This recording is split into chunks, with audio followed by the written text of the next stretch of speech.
Hey, I'm back with more Life and Times of George Washington. It's been kind of a hot minute, but a lot's been going on, and I've taken a step away for a few days, but we're back to it now.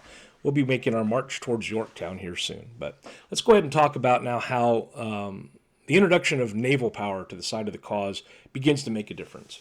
And for a large part, this is because for most of the war, the ocean, that the water had belonged to Britain, and they were controlling the ports, they were controlling supply routes, they were able to move troops wherever they wanted.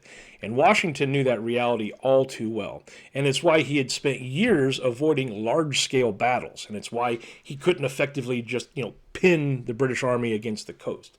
And this is why victory just always felt a little out of reach. But by the time we get to 1780, after the war had been raging for 5 years, something begins to change. And it's not on land, it's actually at sea, and that's because French naval power began to really matter. Now, this wasn't in theory, not on paper, it's all in practice.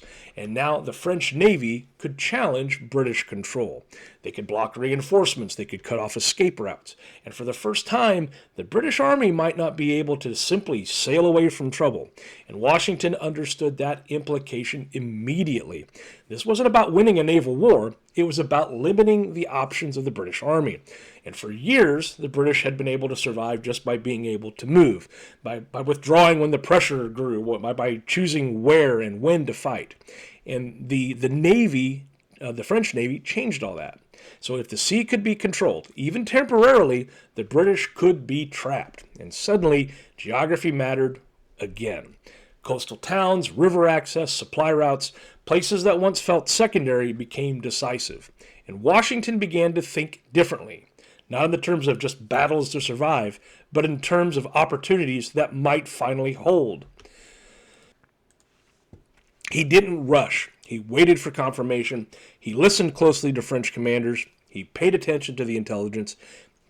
He was able to get dispatches and reports on the movements of the fleets, because if the timing was wrong, everything would fail. But if the timing was right, for the first time in years, the war might offer a moment that could actually be seized. And as control of the sea began to shift, Washington realized something he hadn't felt before.